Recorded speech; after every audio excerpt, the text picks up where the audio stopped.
Welcome to Still Talking Uncut. I'm your host, Big Easy. We're missing the co-host, Sean Rigsby. He's late. He'll be here. You know how it is. Don't call him Sean Late Rigsby for no reason. So, No show, Rigsby, whatever. my boy Uncle Joey sitting in, special guest host, asked some Yo, questions yo. that I don't think about to ask.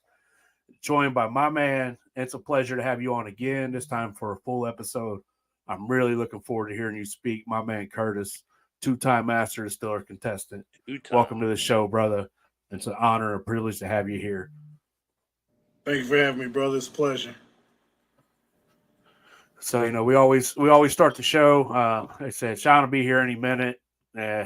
We know how it goes. We keep rolling without him.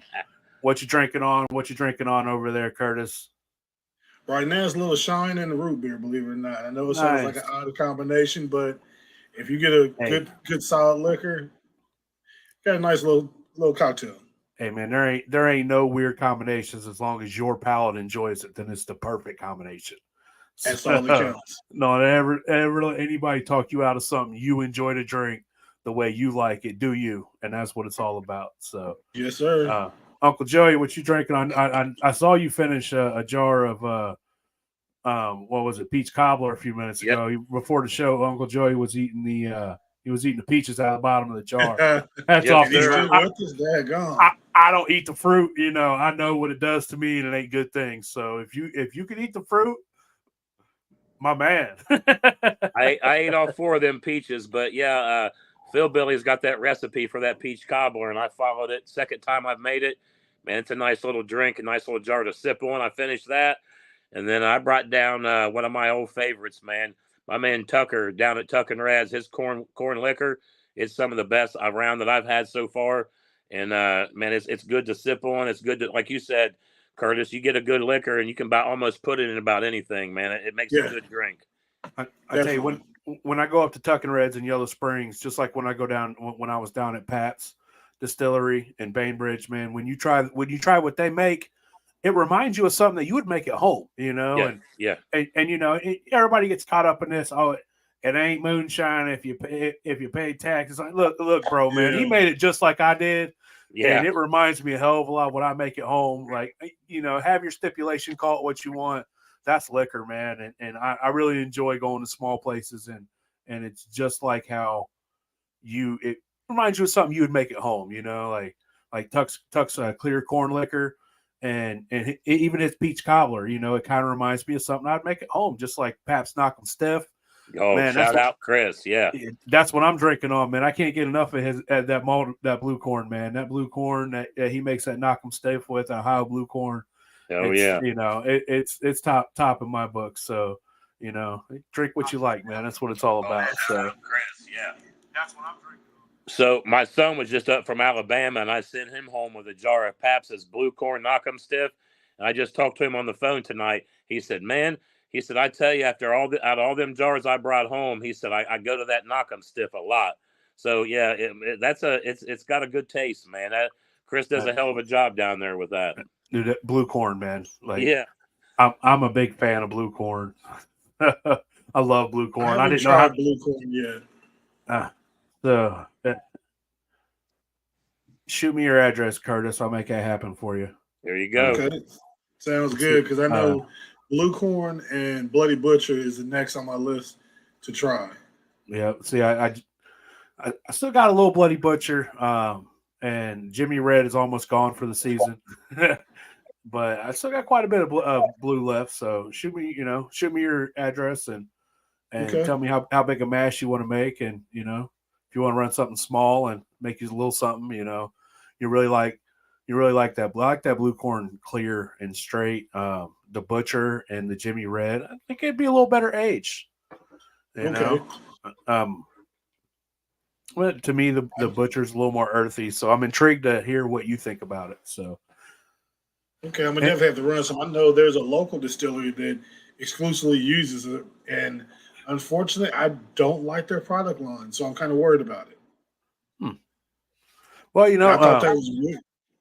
Sometimes you got to take what you make in and show them, and they might be like, "Damn, you know what? Right, you're right, man. This is how I want to do it." I got a buddy. I ain't dropping no names. Right. I got a friend. he took his jar into a distillery and was like, let dude try it. He said, this is how it should be done.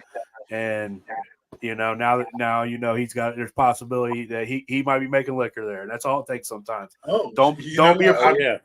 Don't be afraid, man. Don't be afraid to take your jar in the door and hand it to everybody. Like, I go to festivals, I'm like, here, try this. Because eventually you never know. It might fall into the right hands and somebody might love it enough and be like, bro, I want that on my shelf. Let's make it happen. Hell yeah. I never thought about that. And I'd go to we have so many distilleries within an hour drive of me. I'm probably at one every week. Well, correction, no, about every month. I've been to one Friday. Before that, I was at one 4 weeks before that. Curtis, where you at? I'm in Louisville, Kentucky. Nice. All right, so let's go on ahead and that segue. We'll let Curtis talk about himself here. So yeah, tell us where you from Louisville, Curtis. All right. Yeah, I'm from Louisville, Kentucky. Been making wine and shine. Well, I started off in the wine field, just making wine. And I've never been that much of a wine guy the old lady was. And finally got the cojones to buy a still because my number one thing was I was worried about the men in black knocking at the door after my still got delivered. And, after enough research and thinking, I can go ahead and do this. And who am I? They're not looking at me for real. So I ordered a still and the rest is history. You see, so I've been distilling probably – I'd say about 8-9 years now. Nice. See, I went the opposite route. Me and my cousin was like, man, the hell with it. Get a still. We're going to make videos of us running it. So I went a different route immediately. Well, see, for me, I guess I was always camera shy because I've done so much work behind the camera. Mm-hmm. Then getting in front of the camera was nervous. I mean, I've done security and culinary all my life, and I've done a lot of security for a lot of big people. Nice. And so I've always been behind the camera. To put me in front of the camera, I'm not used to that. Yeah. it feels so wrong. Understandable, like little camera shy, not sure. Like we just said we didn't care, man. We just like, we're putting this out here for people. We want everybody to know how easy it is for you to make alcohol at home. So we just, quality alcohol at home. Yeah, we got tired of the snobs, and people saying it's hard. It's this hard. You got to do it like this. You got to have this. You got to have that. You got to have $10,000 of equipment. And we was like, man, you don't. I hear that a lot. You need a $200 still to get your feet wet. And let's show everybody. Let's show everybody how easy it is to do this. So, your first still, how big was it? My first still was a little knockoff 5-gallon still. No thumper, just a straight 5-gallon pot still, stainless. Didn't have a liquor copper in it. Is it the one that I seen on Master Distiller that you showed? They showed video of you running. Exact. Hey man, I love that little still. That is the still that I bought, and look where it took me. Did it make liquor? Oh yeah. It got like you said, man, that little still. 5 gallons, just a stainless pot with a worm sitting on top of it. Got you started, and it's all it takes. You fell in love with it. So, what was the first mash you made in that thing? The first mash was a whiskey mash, and I'm so hurt that I couldn't do it on Master Distiller because I burnt my mash. But it was a traditional Kentucky bourbon, but I finished it off with pineapples and papaya. So it gave it a tropical feel to it. Unfortunately, I burnt my mash, and I didn't get to showcase that part of it. But my first mash, I'm still chasing it high. Yeah. Nice. Always, that first strip, you sampling, you're like, oh, God. It was so smooth and so high proof that I'm like, I got to do that again. You got to do it again, man. It reminds you go to a restaurant for the first time and they got something amazing. You get that cheeseburger and you just think about that cheeseburger for weeks. And then you go back, it's not the same. You're always chasing that dragon and it ain't never the same. You're never as satisfied as the first time. I would imagine it's kind of like drugs, but it's different, it's a lot safer. How long did you have that we'll call it your start. I still got it. Well, I figured you still had it. Like, how long before you moved up to the next size, and what size did you move up to? Oh God, after Master Distiller, I ran that thing till I couldn't run it no more. After Master Distiller, I was thinking, okay, well, I might be going somewhere with this, so it may be time to upgrade. Mm-hmm. And from there, I reached out to a couple people and had a gentleman build me a 30-gallon copper. So I went from a 5-gallon stainless to a 30-gallon copper with a 5-gallon thumper. Still have that. Built me a keg still because I wanted something easy to clean. Copper is nice, but I'm not really a copper maintenance guy. Yeah. So when I got me a keg, and now recently I found a 8-gallon that I could do some test runs on because my 5-gallon I gave to a friend of mine. You talking about kegs? No, I have my keg, but then I went out. Okay. I found an 8-gallon. So I have an 8-gallon stainless, a copper stainless. Excuse me, 8-gallon stainless. The beer keg is stainless, of course, and then a 30-gallon copper. Nice. You got every level, you know. You got your R&D all the way up. Trying to work my way to 120. Hey, man, you talking my language out there, Curtis. That's the end goal. Curtis just spoke to my heart. You know, anything 100 plus, man. Like, I got, I was fortunate enough to run 100. I was fortunate enough to be around, seeing in the area something bigger running. So, once you go big, man, you can't. It's hard, man. It's hard to go back. Like I got a little. Well, for me, I don't have the power to run 100. Yeah. 2 jet burners to run 100. Yeah, but then I need a 100-pound propane tank. FYI, you can't run 100-gallon still on a little 30-gallon propane tank. I don't think that's gonna work. Hey, you can. So really? All right. So you get 2 30-gallon tanks, 2 jet burners. Once your still gets up to temp, you're cutting one of them off anyways, and you're running it off the other one. And if your tank freezes, you got one. You fire the other one up till that one defrosts. And I've been there, So you could definitely do it on 2, but make sure you got a backup or 2. But it'll get you to a whole run. 30 pounds. If you, depending upon how you run it, if you run it like I do, like me and Sean did, then that 2 30-pound tanks will get you run 100 gallons still, no problem. So I have to look into that. Just so you know, a little FYI. That's been my only holdup. I was like, in order for me to do electric, I gotta get a new service panel put in. I'm not ready for that. If I go propane, how big of a freaking burner do I need? So now that I know how to run it, $200 jet, $200. They're $100 a piece. Dual head jet burners off Amazon, 2 30-pound propane tanks, and you'll run that 100. I don't know. I got a store locally that is beating Amazon prices on jet burners. Oh yeah. Well, I don't need one, but anybody needs a jet burner, give a Curtis. He got you.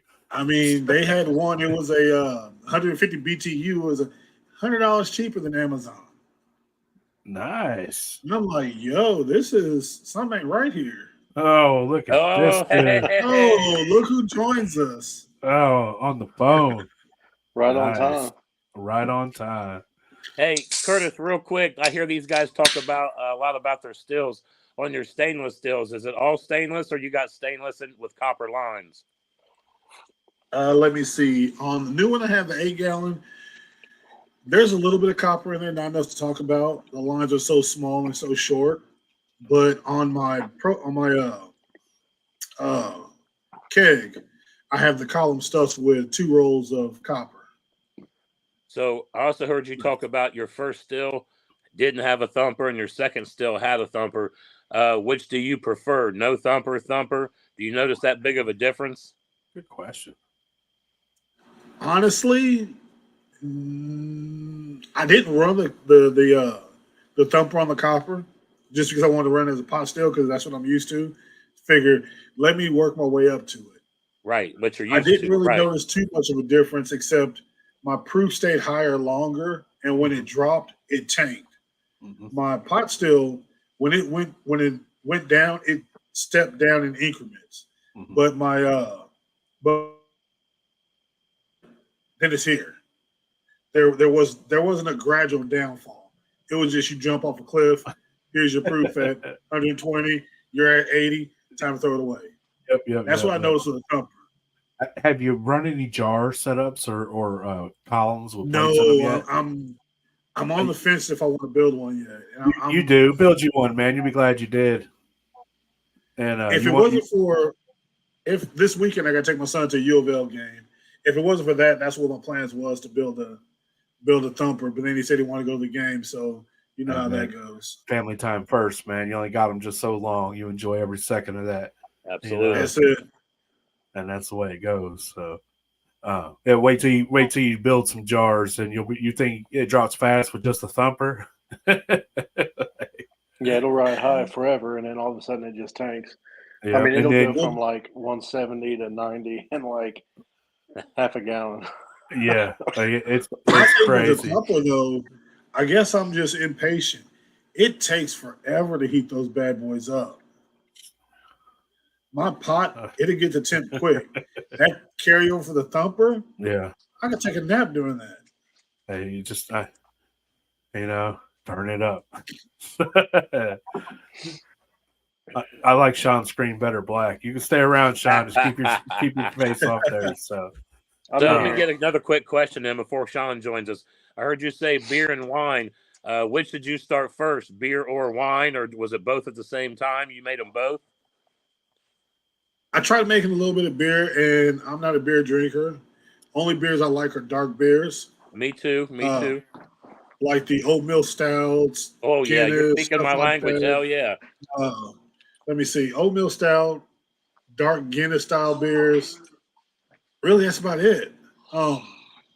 So making those, I was okay at. I make a mean oatmeal stout. I make a horrible Guinness knockoff. But wines, I do some pretty fancy wines, I think. Nice. Hey, if that's where you start, man, you start making beer or wine. That's the hard part.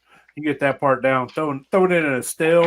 That's the easy part. After that, wine's easy, brother. Well, I'm just saying, distilling. Like making a good wine isn't real easy. Well, so what's your definition of good? Well, you know what I'm saying? Like something he can drink. Yeah, something drinkable, and you're like, if you can drink it and it gets you there within a bottle, that's good to me. Yeah, like sometimes when you make homemade wine, it can get that homemade taste to it, and that's what I don't like about homemade wine. So when somebody hands it to me and they've gotten all that homemade ferment out of it, that homemade ferment flavor that you get, then to me, when that's the difference between just a homemade wine and a really good homemade wine is when you can get that homemade ferment taste out of it. Gotcha. Like not all of it. You expect a little bit of it. It's going to be there. But like I've had some really good homemade wines, and it's just like this could be on a shelf. This could be on a shelf. Honestly, I think that comes from time though, because if I make a homemade wine, it's going to be minimum 5-6 months before I bottle it. Yep. And I think that's what it is because I know a lot of people they'll make wine 2 months to have it done.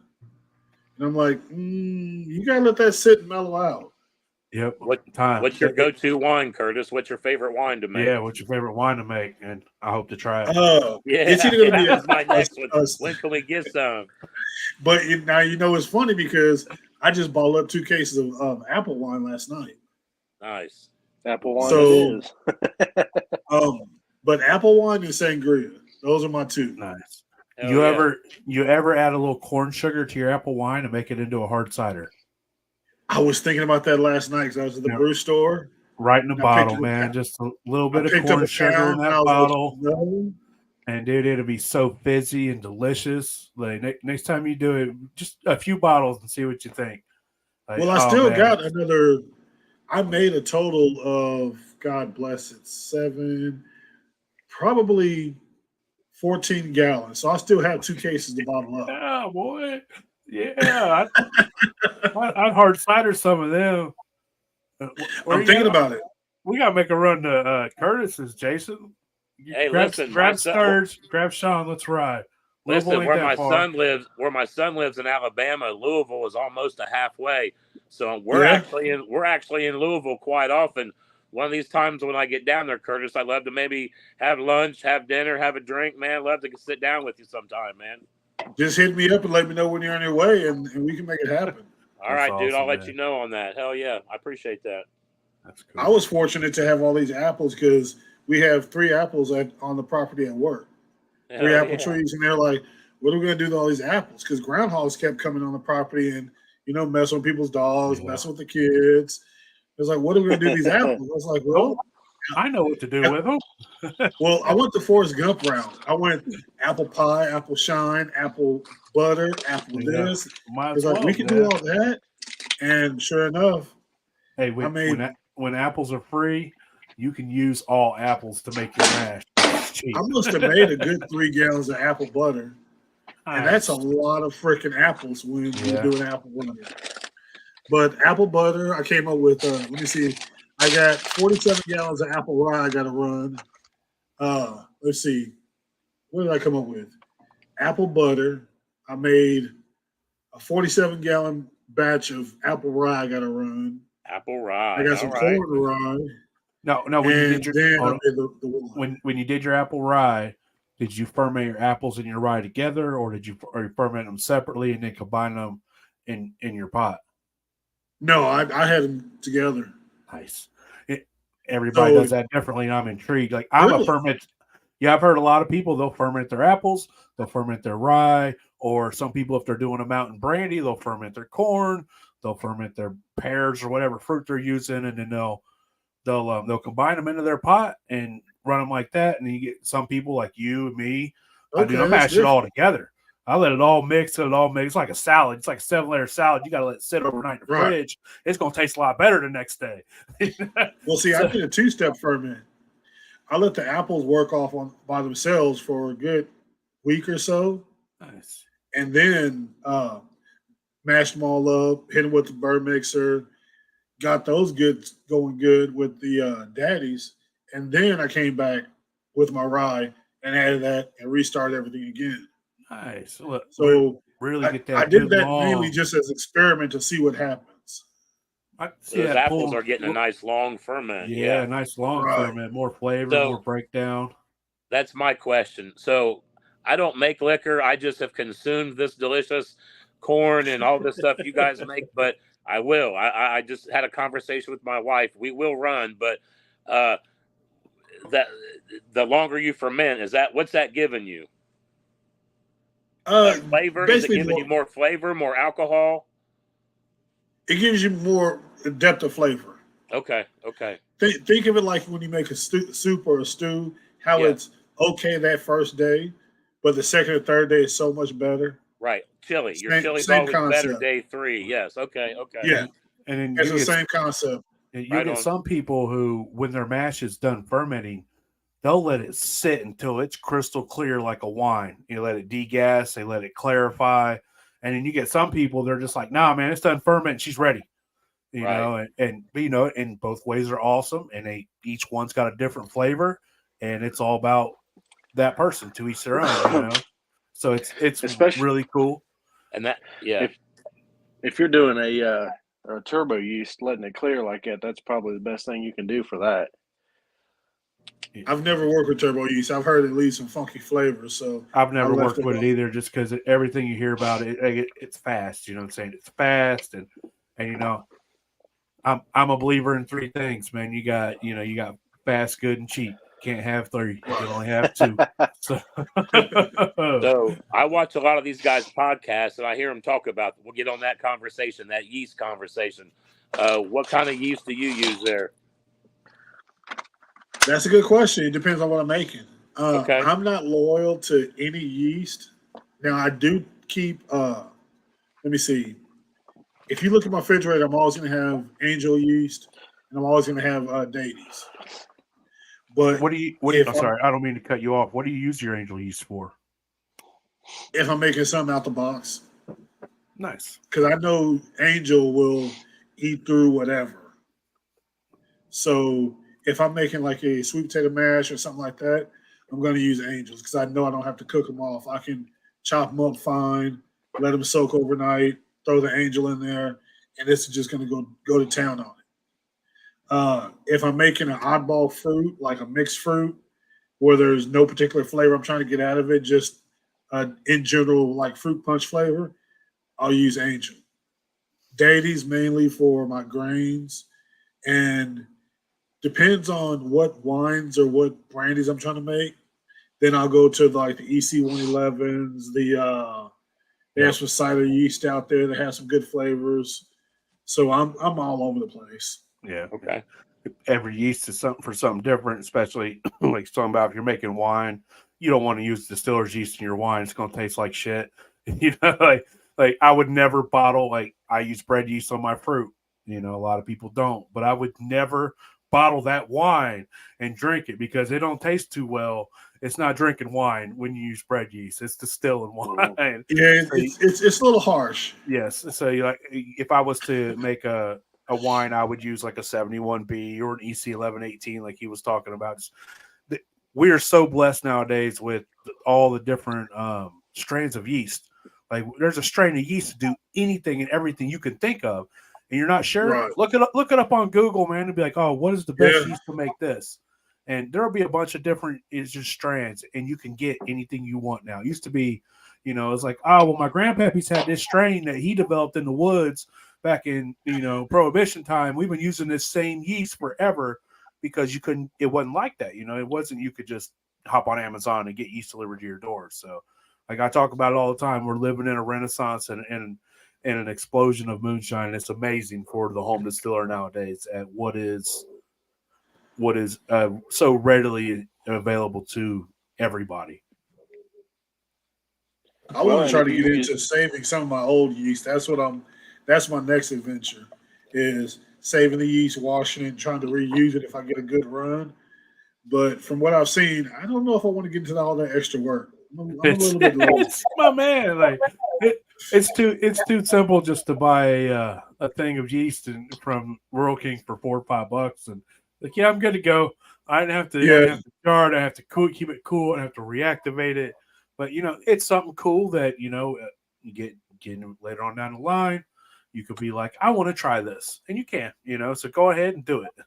And then let me know how it goes. My biggest thing is I want to try it now. So if I do ever get the joys of opening my own distillery, I've already done all my R&D. Yeah. Versus doing that now, and I got to pay the bills. I want to experiment. Nah, that's not a good time to experiment. Nope, not at all. So, you went on Master Distiller. You was on the World War of Whiskey. Yes, sir. And that's what. So, is that what you say that you specialize in? Is like a bourbon, whiskey bourbon, or do you have anything that you would say like, man, this is what I really like to do, and this is what I pride myself in doing really well? Honestly, being I can't say Kentucky born and raised, but Kentucky born and bred. That's pretty much my go-to. Is I'm always going to do a corn and grain mash, whether it's corn and barley, corn and rye, corn and somebody, but it's always 90% of what I do is a corn build. Yeah, and then I'm going to age it on either oak or I've tried some other woods, but oak is pretty much French oak and American oak are my go-tos. Yep. So it's hard. It's hard to beat those two, man. Tried and true.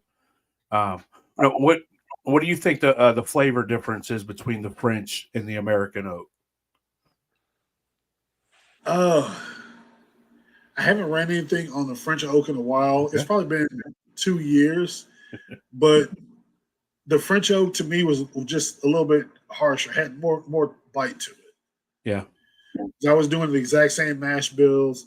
I was taking 2 staves, one of French, one of American, and the color difference was slight, but it seemed like the French always had a little bit of scratch going down.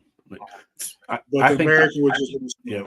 I think the American gives it that more vanilla finish than the French does, which I think calms it down and really tones down that back bite. But now, did you toast yours or did you char them?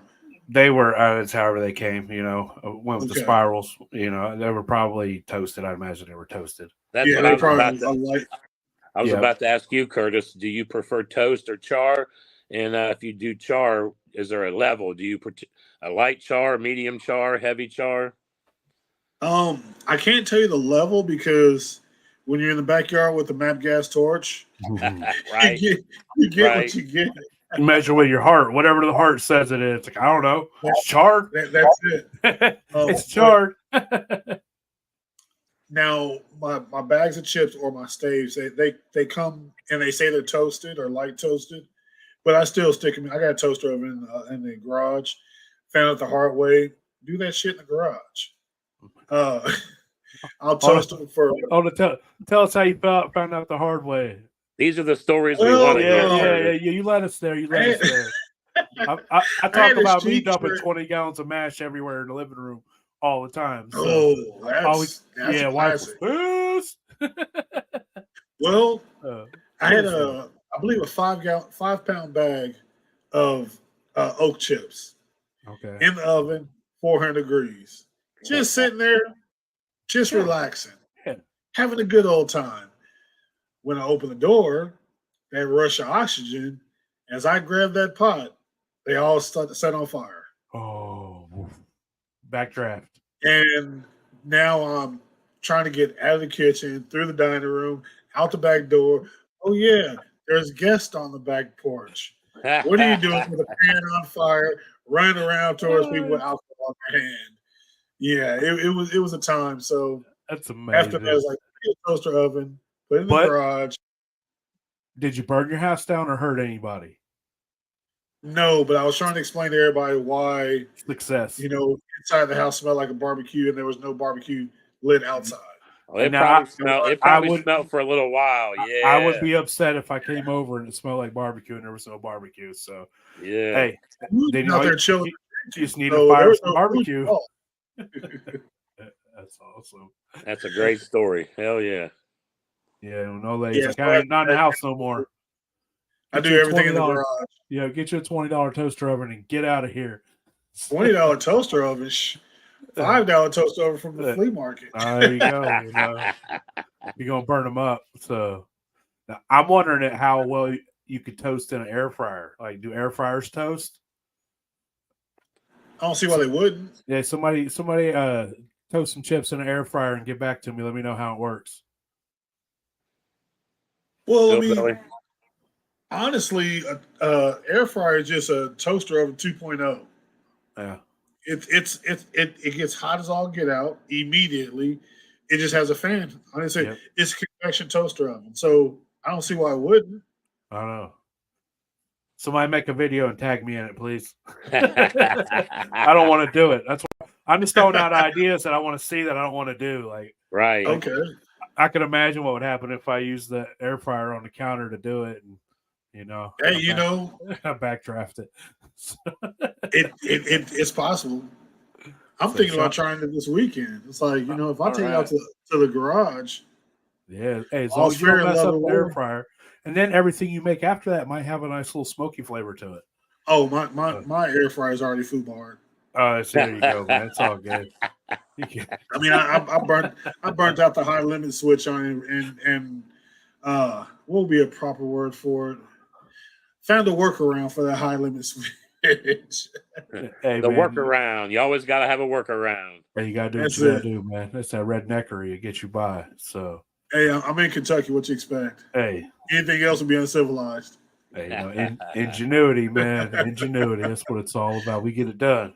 That's it. So if people if you do something and somebody looks at you like, dude, are you serious? You did a good job. So that's it. Yeah, that's it. That's what I go for. That's a badge of honor when they say, "I thought it was going to blow up." Yeah, and then it works, and they're like, "Holy crap! I cannot believe that." So that's awesome. Wow. So do you like do you enjoy drinking bourbon, Curtis? Is that something you enjoy sipping on yourself? I want to say yes, but after Friday, I don't know. Friday, I was asked to come along on a Stitzel Weller's distillery tour. Okay. And at the end of the tour, they had a tasting. Well, the one that everybody said sucked is the only one I liked. They had a Weller's Rye. It's your palate. Absolutely. It's your palate, Right. man. They have a Weller's Rye, and it had no bite to it. It was really smooth. Had no legs to it whatsoever. It was a really light bourbon where it just hit your tongue and it's gone. And everybody hated it because of that. All the other ones with the long legs, oh, this is great. This is trash. Excuse me. So I enjoy bourbon. Excuse me. It's just I'm not a traditional bourbon fan. I guess I could say. So you're more of a probably a younger bourbon. It's probably Yes. some of the age, some of the barrel that you don't like. Those were probably some more of the aged bourbons. I'm guessing if you were on a tasting at the end of a tour, they were probably giving you some of their, some of their top tier bourbons maybe. So, being a moonshine guy, you guys don't really, you rapid age or young, you don't age very long. So that's probably more your palate. That's probably what you're more accustomed. And that's what I was thinking. I was thinking maybe I'm just a 10-year and under guy. And it might even be less than that. It might be 4-year. You know what I mean? I've had some really good solid 4-year bourbons that are just they're right there. They hit you in a real good spot. Okay. It could also be, you're a home distiller. You're at home making stuff for you the way you like it. You're aging to where exactly you want it to be, even if it is rapid aging or however you're doing it. So I think maybe your palate is a little bit more advanced than another person's palate who just tastes bourbon. They're used to tasting, they're not used to making for themselves. So I could see how it happens as a home distiller, man. You make so much stuff and it's for your palate. When you go places, it's hard to taste alcohols, mass produced alcohols. Like when you go into a small distillery, it's more what you like. You're like, dude, this is more like what I make at home. It's small, and it's small batch. Like small batch is where it's at. In a small distillery, everything's small batch. It's kind of funny you Chris, say we that. Fired Sean. That distillery out of Columbus, that High Bank Distillery, and a lot of the ones I've tried, a lot of them have the younger bourbons, and like you said, they're more smaller craft.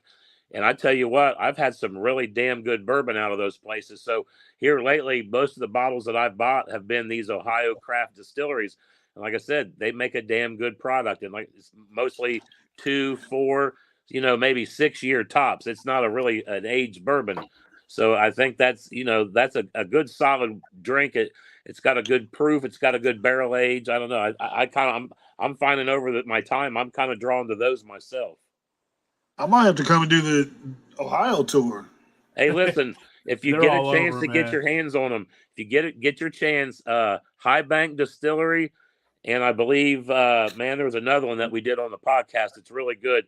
They're out of Columbus. Check them out, man. Columbus is putting out some really good bourbons. Okay, so now here's a question for Ohio. What's my first, second, and third stop? Cincinnati, Columbus, or Dayton for distillery tours? Pabst. Go stop at Pabst in Bainbridge. Man, you got to go to Bainbridge. Go check out Pabst Hilltop in Bainbridge, Ohio. And if you're on your way up, you might want to. What's Bainbridge near? It's in South. Well, you might want to come up through Ripley and go see Doug Taylor at Northern Yankee also. Yep. So you come up right like on the point, the point of Ohio. Okay. You come up through there. You can stop in Ripley. You can see Doug Taylor. You could go from there. You could stop in Bainbridge, and then from there you could shoot up to Dayton, and you could go to Dayton Barrel Works, to Bella Dayton. Tucking Reds is right around the corner. Reds is in Yellow Springs. We got Indian Creek right there in Huber Heights. Within 30 minutes of each other, we could go to about 6 different really nice distilleries here in Ohio. Okay. Because I'm thinking I could just come up there and make a weekend of it, go to one Friday, one Saturday, one Sunday, and come home. Hey, I'm having a birthday party on October 14th, and it's the 2nd annual Moonshiners Bash and Ball. So anybody wants to come, man, you're more than welcome. We're going to be in Ohio. Moonshiners Fashion Ball? No. Bash. It's a fashion ball. I thought you said fashion. Ain't gonna be no fashion. Okay, I just had to clarify that. It's an overall event. You got to wear overalls. Okay. No, just saying. Well, Curtis, let me tell you what. I'm sure Big Easy feels the same way. You come up to this neck in the woods, you better hit us up, man. We'll gladly take you any place you want to go. Yeah, they're all I'm over. gonna hold you to it. So last year, my buddy Hooch and Bennett, they came up from North Carolina and West Virginia for my party. And before the party, I took them out to Indian Creek, real beautiful. They got the two of the oldest pot stills in America running there. Oh wow, it's beautiful. You walk in there, they drain their water right into the floor in front of you. And he tells you how he does his run. When he does his run, he uses butter and his pot. And when he does his stripping run and when he does his spirit run, he uses ash to collect all the impurities out of it. It's wild, man. It's a beautiful place out there. Okay. And I know he just built a big old tasting room out there. And like it is literally 15 minutes from where I'm at.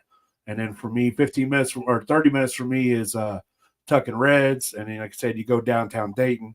You got Dayton Barrel Works, Bella Dayton.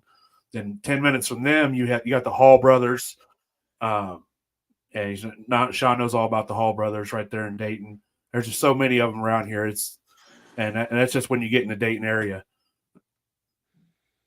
Well, I'm gonna definitely have to check them out because I used to run through Dayton a lot. Good Lord. Yeah, I'm right 70, 75, right where they meet. That's where I'm at. So okay. And Uncle Joey and Sean and all them, they're 30 minutes east. Yeah, we're not far. Or west or whatever way, west, east, whatever way they are. They're about down the road. Yeah, I'm gonna definitely have to come up there because I've been looking. All the tours in Kentucky are the same, and everybody's set up pretty much the same. So for me, I'm using as R&D as like, if I can get open up a distillery, who do I want to be like, or what inspiration do I want? How do I want to do it, man? Right. Listen, I've hit on this a bunch. I came from a bourbon podcast, Curtis, and I've been on a lot of bourbon tours. And they're cookie cutter, man. You don't feel any kind of connection with any of these people on these tours. And most of those people's giving you this info have never distilled a drop of liquor in their life themselves. Right. So they're just reading you what the script they've been given tells them to read you. Yep. Not that that's a bad thing. I don't want to think I'm giving them any hate. But when I've been to Chris's down at Paps or been back with Tucker at Tuck and Reds, man, he takes you in the back. He explains it to you. He'll open up his barrel of mash and get your head down in there and smell your mash. And, it's a completely different experience going and sitting with these moonshiners. They'll let you get back in there right where the magic happens, where everything they do and all the love they put into it, they let you come right back here and stand right where they stand. And that's what, to me, opened up my heart to I fell in love with just the passion that they're so willing to share with everybody. So you definitely, if you're coming up this way, Doug, Chris, and Tucker are three that you definitely should stop into, man, for real. Yeah. Okay. And if you want history, then you gotta check out Indian Creek. And I've heard a lot of good things about Dayton Barrel Works. Sean and Ian's talked a little bit, but a lot of good things about that place. Yeah, it's beautiful. It's beautiful down there too. They got I tell you, at Dayton Barrel Works, their bartenders are very knowledgeable and will just talk alcohol with you and how they make their liqueurs, and they make everything in-house right there. And it was amazing to hear somebody as passionate as that behind the bar making your drink. It was pretty awesome. So, but that sounds like the place to be. When you was on, you was on Master Distiller the first time for the and you made a Kentucky style bourbon, and that didn't go so well. He got a little hot on the mash. Happens to all of us. But you got to come back again, and you competed in the Team Digger versus Team Tim, outlaw versus legal, right? Correct. Nice. And so it was you and 5 other contestants on there. Yes, sir. And how did that show go? Like, what did you guys do? Did you make your own mash? Did they give you a house mash? That one was. How crazy was it with 5 other contestants there? It's all at the same time. Well, that was a brotherhood because we're all coming from a liquor background. We have three very eclectic distillers, and then you have 3 very different moonshiners. Yes. But the way the show was set up, there was a lot of stuff that was supposed to happen that changed. So I went in with the game plan for A, B, and C. But when we got there, okay, guys, we have a change of plans. All right, no problem. Then when they hit us with the change of plans, I was like, oh, snap. You just messed up my whole game plan. Yeah. My whole train of thought I had on how I was going to navigate that show had to change overnight. We ran a house mash, but we weren't supposed to run a house mash. So with that house mash, we all ran that. We all had the exact same still. And then from there, we went to the rapid aging. And the points that we were looking for, we weren't initially looking for a certain proof. Okay. They were going for something else. They hit us with a proof when we walked on set. It was like, how the hell do you give a certain proof? And so it was interesting, but it was a good experience because I met some more people, networked some more, and learned what I didn't know again. Yeah. So my question is, how many times did you shake that jar? How many times did you shake that jar? I watched both your episodes right before we came on because there wasn't, I wanted a little background. Let me tell you, it was like a shake weight commercial. You saw me in there because I'm just reading that bubble like that bubble was my life. If I got the bubble wrong, right, I was out of there. And then when you put your wood in there to rapid age it, back to shaking, shake, yeah, shake. It's amazing. A lot of people on the internet, they think it's scripted and it's not real. You really don't have 4 hours. Shit. You got 4 hours, and like, dude, like if the first time you was there surrounded by 2 great distillers, then the next time you're there surrounded by 5 great distillers. Well, no, check this out, brother. I'm next to Chris. I'm not going to butcher his name, but the winner of the first episode, Chris, is Saskatchewan, New York, or Saskatchewan, New York. He owns a Last Shot Distillery. I'm next to a guy that owns and operates his own distillery. Next to him is a young lady that was running Corsair Distillery out of Nashville. And here some guy out of Kentucky in his garage with a 5-gallon pot still. You know how small I felt? Humble. Oh, and I'm sitting here like, first of all, don't screw up because you're up in Kentucky, the home of bourbon. So you can't screw up because of that. And then second of all, dude, you're in a 5-gallon still next to Mr. Miyagi and a girl that's over here making tons of liquor, and you got a homemade still. Oh, you talk about brother feeling small. Yeah. Kelly, is that who was running beside you? I can't remember. What was that? Was it Kelly? No, Laura. No, Laura. Okay. I'm terrible with names. I don't know why I tried. I apologize. No, Kelly. She was on. Kelly was on the Team Digger versus Team Mark. Okay. It was on the Outlaw side. What was it? Season 4, episode 1 was the Outlaw versus Legals. Okay. And that was the Outlaw team was myself, Curtis Wickliffe, Frank Hicks out of Texas, and Kelly. God, what is Kelly's name? Don't hurt me, Kelly. I forgot your last name, but Black she's overalls. She's out of Frankfort, Kentucky, so she's a local girl also. Nice. Yeah, Legals, I enjoyed that little tournament. Seeing the Legals and versus the Outlaws, and when they threw you curveballs like they did, do you think that was a little bit easier for the Outlaws to deal with than the Legal because it's something that you deal with all the time? Right. How do I make this out of that? We deal with curveballs all the time. Now, the Legal guys, they're working behind a computer screen or they're working behind a lot larger vats. But with them, everything's in a controlled environment.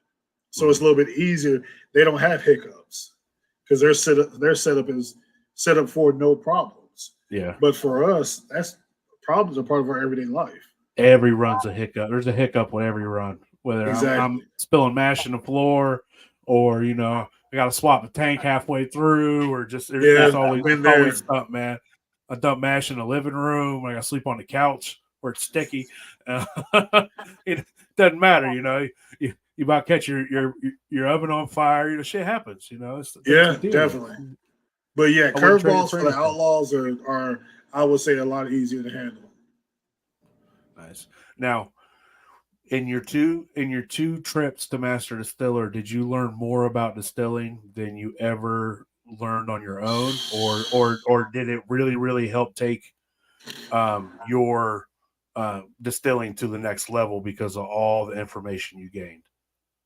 It took my distilling to the next level the first time from all I learned.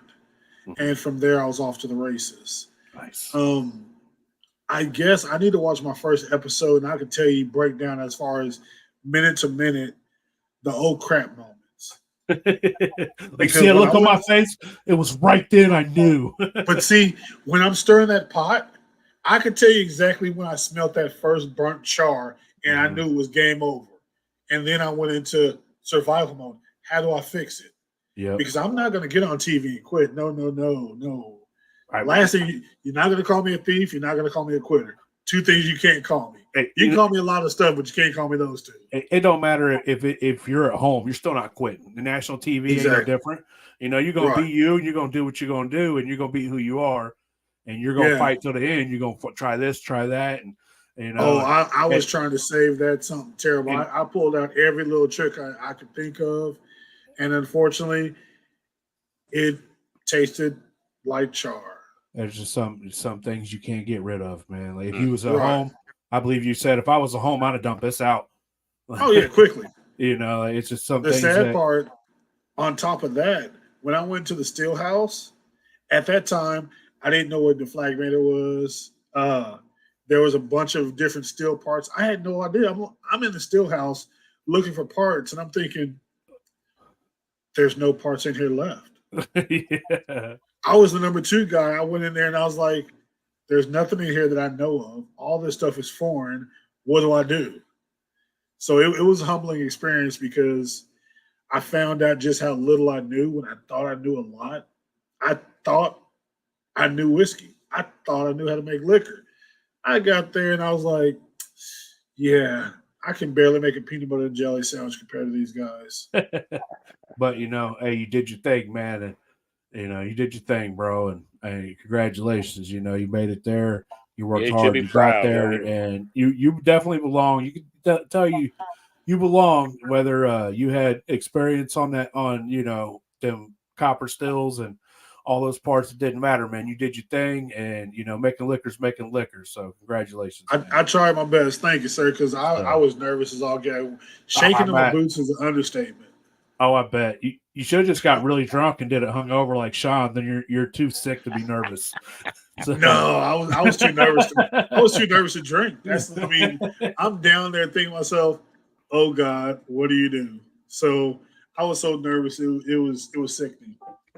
So now the time where you mashed in and you knew you had a little scorch in there where it mashed and it ran, did the whole time you just worried yourself to death thinking about how you can try to get that out?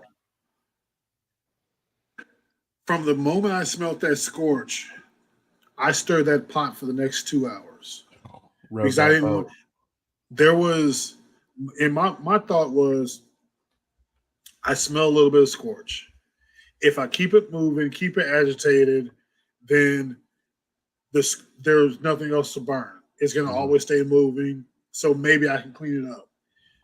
After that, and I started transferring it and getting it out of there, I was thinking to myself, I might be in trouble. So I just went into survival mode and was trying my best. And then, when we had to come back, every moment I got that the camera wasn't on me, I'm on my phone. How do you fix a scorched mash? How do you fix this? How do you fix this? That's what I was thinking, man. And unfortunately, everything was, you need baking soda. You need to let it sit overnight. You need to do that. Everything took time. Yeah. And that's the one thing that I didn't have. That's the time. One thing they don't give you is time. Like, how do I do this now? Yeah. How do I do this now? I stuffed my head with the copper mesh that I had, which wasn't enough. I got to the point I almost had to ask the other contestants for their copper, but then I thought if I stuff with too much copper, I'm going to have vodka. Not enough copper, I'm going to have charcoal. Have flavor, you know. Yeah, it was rough, but I've seen people do everything from running water and throwing butter in the thumper with water just to try to pull anything out of it it can. Just so many things people try, and I'm just like, man. I thought about the water trick, but then at the end of the day, I'm still going to concentrate it when I distill it. So if it's going to be there, it's going to be there. Yeah. Too much copper, can strip that flavor out. If you're going for flavor and not GNS, a neutral spirit, then too much copper can strip it out. And we're talking mesh. We're not talking like lines and things. We're talking packing mesh in there. It's kind of like running it through plates and jars, and you're refluxing, you're stripping flavor out. And then, if you hand them a jar and they want flavor and there's no flavor, you're kind of damned if you do, anyway. Yeah. So, but things happen. You learn a lot, and that's what it's all about. It's all about advancing yourself as a distiller and learning and getting better. Just like with anything else you do. Anything else you do that you love, like you don't make liquor for the money. If you do, then that's what you got to do. But for most of us, it's just something we love to do. Love handing somebody a jar and they're like, "Oh yeah, bro, yeah." This guy likes doing that. I'm wanting to tell you that. Yeah, that guy right over here, he's that guy. Like, oh yeah, I like that. Yeah, I like that. I love the reaction after you hand it to them. That's what I strive for. Because you hand them, some people kind of hesitant. You hand them a jar. What's that? Shut up and taste it. Not me. And once they taste it, one of my favorites is when somebody's like, I don't like moonshine. And it's like that. For some people, for some reason, people around me or maybe in my part of Kentucky think moonshine is supposed to be harsh. I'm like, you got the wrong shine if it's harsh. A lot of us, a lot of people tried moonshine one time out of a buddy's trunk. You got it from a friend who got it from a friend, and that shit was probably Everclear or straight gasoline. And how long ago was that? 20, 30 years ago. And or things have come a long way since then, and now they try it and they're just like, I didn't know that's what it was supposed to taste like. Like, you're right, it is, man. It is. That's what it's supposed to taste like. Exactly. It ain't gotta be hot, like a lot of the dudes, they want that clear liquor, give me that clear 120 proof. Like, go ahead, man. So that's what I'm saying. So Everclear is at moonshine, but a lot of people pass it off as moonshine, they're like, I made here's apple pie moonshine. It made with Everclear, but it's still called apple pie moonshine because there's a lot of misinformation out there, And so when you hand somebody a good jar, they know the difference, even if they're not an experienced, drinker, or have a high palate. They know the difference between a shit alcohol and a quality alcohol. Right, definitely. Doesn't matter what level you're on. So, Curtis, when you drink, what's your proof level do you like to drink at? I'm kind of a higher guy. I like 100. I'll even say I like up to 130. That's just what I enjoy drinking. What where are you at in that? Do you like a lower proof, a higher proof? It depends on the day I had at work. Anywhere from 100 to 120. Hey, I will say I feel the same way, brother. I'm with you there. Depends on how hard the world's kicked me that day. Depends on how how hard the liquor's got to be that evening. So I have some real smooth 110 to 120 liquor. So that's really my wheelhouse. Mm-hmm. 140, we start, do I have to really work in the morning? Do I really want to go to work in the morning? Yeah. But the 100 to 120 is my happy place. Nice. I'm a bourbon guy, so I know when a lot of my bourbons, what I really find the wheelhouse, it's that 1 to 120. I've got a couple bottles. Today I just went out and got my first barrel, so I'm waiting on that. My son better be happy I love him, because if not, I'll be filling that bad boy up this weekend. But I went and got my first barrel today, and I'm gonna try barrel aging versus staves and gallon jars. Nice. I tell you, man, you'll never go back. You'll be like, bro, this is where it's at. I gotta wait. I'm waiting. I gotta wait, man. You get a little barrel. What size barrel? Yeah, what size? 5 gallon. Nice. About 6 months. I think some people see that's what I've been told. 6 months to a year, depending on, Now, I have seen some distilleries. I won't say who, but they'll put spirals inside their barrels. Really? To really help. It's so you could take it 6 months and call it 12. I don't know legalities, something like that. I don't know, man, but I seen it. I picked up some barrels you were used, and I popped. I was like, dude, this thing's got spirals in them. Why? And then it piqued my interest. I wanted to know why. Okay. So I started searching. Like, look, man, you can do this and call it a different age type because it was just wild, man. Like, that's interesting. Some distilleries will use spirals or fast aging things inside their small barrels to really put that flavor in there. I don't know if I'm sure it don't change the time on it, but it definitely puts more of a more oaky flavor into a surface area. So you're gonna get more of a concentrated flavor. Yep, like more flavor in 6 months than you would if you didn't throw those in there. So you could be like, man, this 12-month bourbon tastes like a 5-year. Taste it, and it's an interest. If it piques your interest, you're going to buy it, and so it makes you wonder, like, man, how did they get all this time flavor? Not quite the smoothness because that's something you can't fake the smoothness. You can't fake that smoothness. I don't care you can't fake that, but you can rapid age, you rapid flavor and color, and put a little more into it. So I've been to quite a few distilleries, and it's just so crazy how everywhere does it differently. Like I've been exactly. Some distilleries use their tails, all the cloudiness, run it through a filter, and use it for their chocolate milk and sipping creams and things that aren't clear. And it makes sense. It's all about dollars and cents, And it makes sense to use totally that. Makes sense. He said, "Oh, that's too much money to throw away." And I'm like, well, you don't run it down and rerun. He's like, that's another run. That's time and money. No, I don't do that. I get all my money. I filter it, and so it's really crazy how every place. I would have never thought about. Excuse me. I would never thought about using the tails for sipping cream. It's like I just filter it. I filter the mess out of it, make it real good, and then boom, I put it in my chocolate milk and my banana, and it's because it's all thick and it's got cream in it, so you're not worried about clarity. And I was amazed. Yeah, I was wild. And so I'm like, that's crazy to me, and it's awesome. Thanks for the knowledge. And some places are like, no, I'd never do that. That's all rerun. That's all rerun, and it's crazy. So something to think about. So I know my next adventure is going to be a 10-gallon barrel. It's going to take me a little time to work up to that. But they have some real nice 10-gallon barrels that I want to experiment with. Are you looking for a brand new one or a used one? No, the one I got now is a used one. Mm-hmm. And the 10-gallon I'm looking at is a used one. They have 5-gallon new. Well, they have every size new. Everything from 5-gallon to 53-gallon. But what I have now is a used one.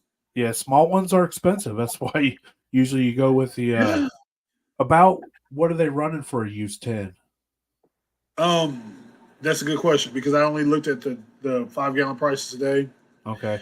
I got a 5-gallon today for $109. That's not bad. They averaged 160. The new one, I believe, was $209, I think it was. So 5-gallon new barrel for $209. I don't think that's too bad.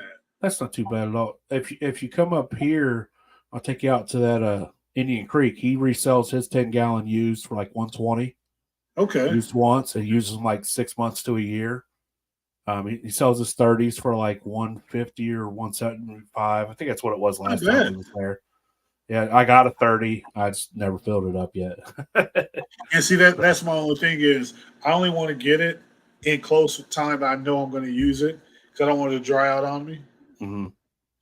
And I know in the next couple of days that I'm going to fill that 5 gallon up. Excuse me, jeez. But then it's that whole waiting time. Oh, yeah. So, have you water tested that 5 gallon yet? Make sure it doesn't no, leak. it's still strapped in the seatbelt in the car.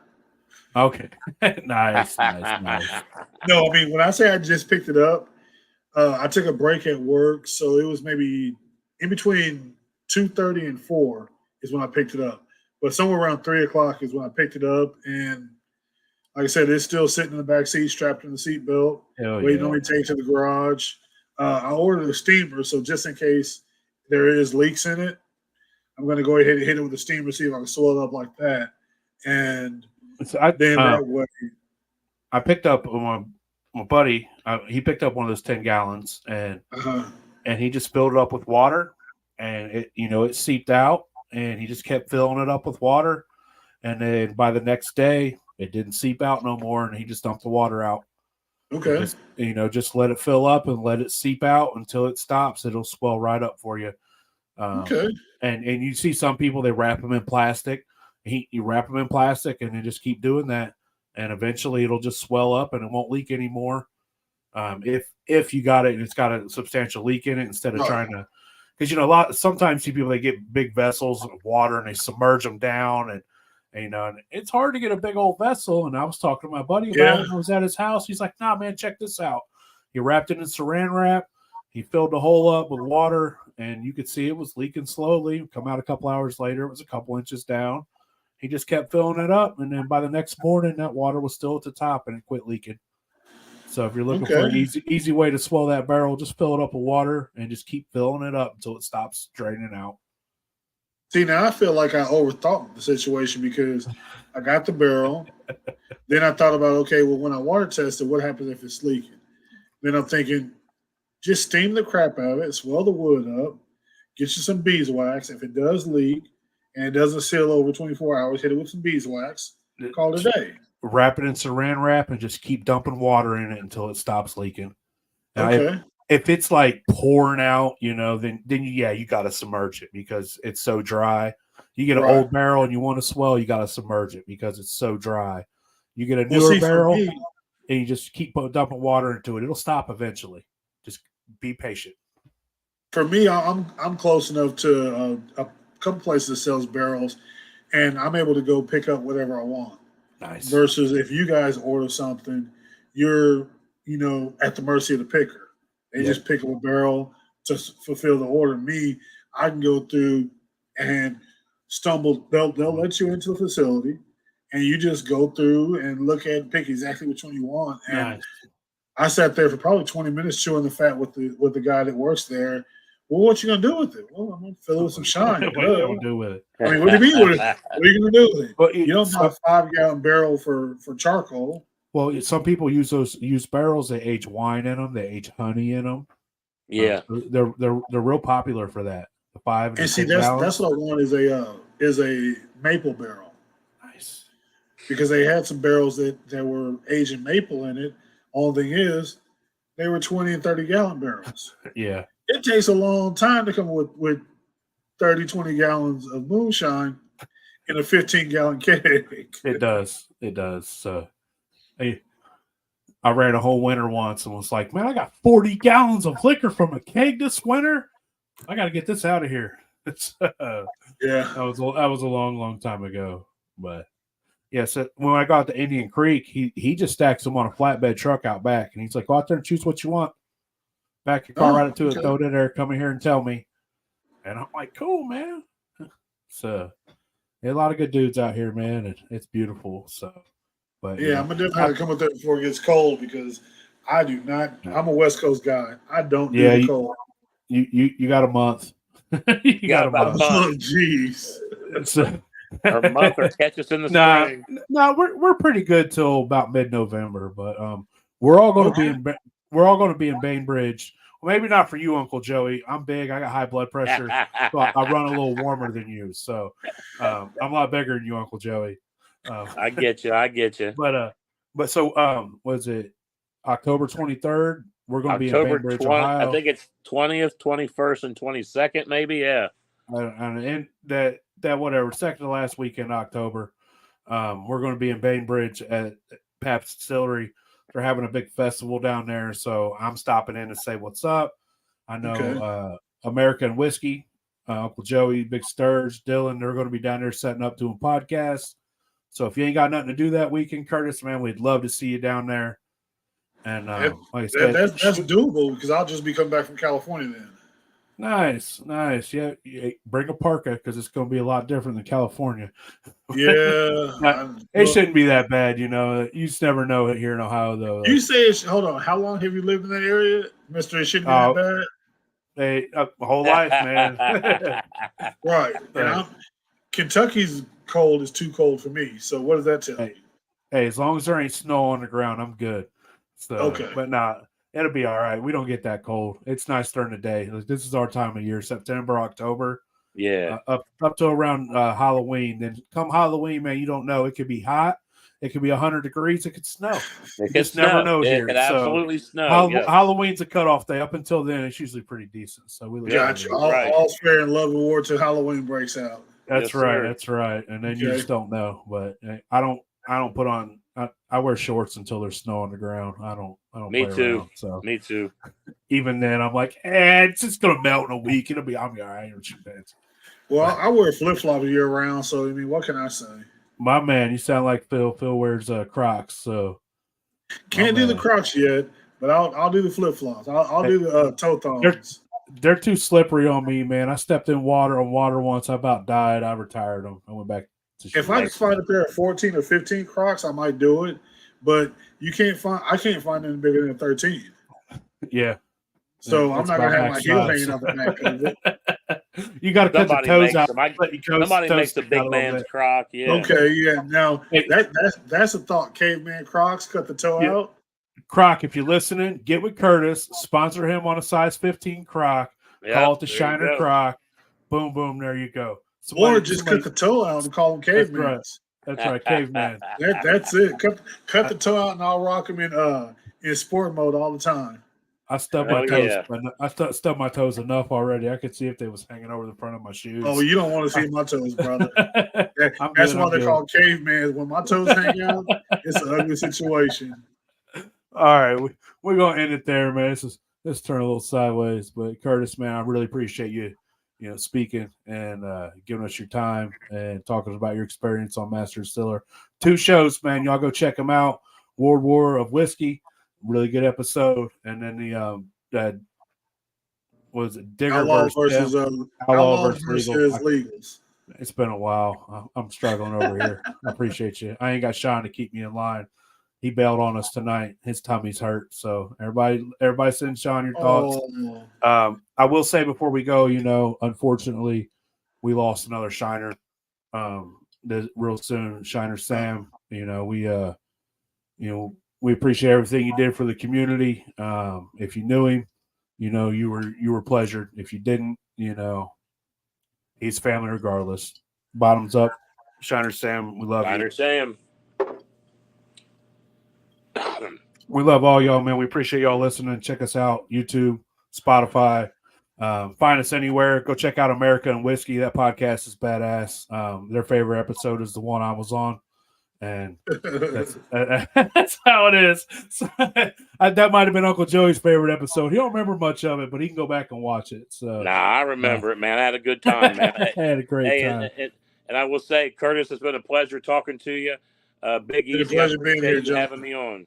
So, Curtis, I know American Whiskey would love to have you on their podcast. So link up with Uncle Joey, and you can go sit on there and shoot the shit with him and Big Sturge. It's a good time. So sounds like a plan. Just let me know. We can make it happen. All right. He left, came back. That was quick. All right. Oh, Curtis moved up a slot. My man. Right next to Big Easy. So, all right, man. We love all y'all. If y'all want to shoot the shit, stick around. You ain't got to leave right after I end this. So, everybody have a good night. Everybody shine on. Take it easy, sir.